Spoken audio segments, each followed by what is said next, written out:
Alright, this is Friday, the day after Thanksgiving. What I'm doing today, working on the tilt cylinders on this John Deere 512 loader. I believe this is a 2008 model. I can't tell you all cylinders are the same because they're not.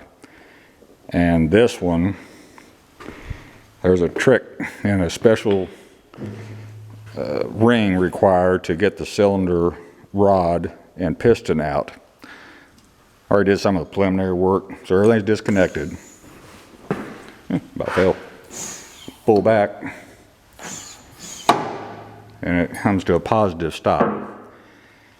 And what you do, you gently, with a drift, make sure this is real clean, and you're going to push this back up inside the cylinder, and then you're going to see a groove.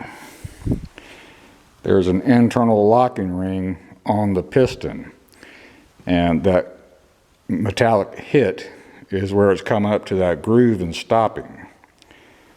And to get it all the way out,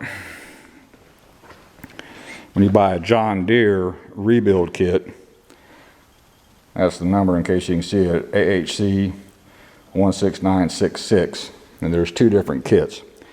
The other one is for all your seals.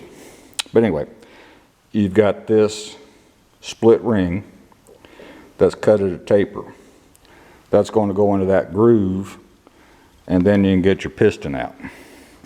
Not particularly difficult, but you'll never get it out without that tapered split ring to compress that clip on the piston, so it'll pull out the barrel.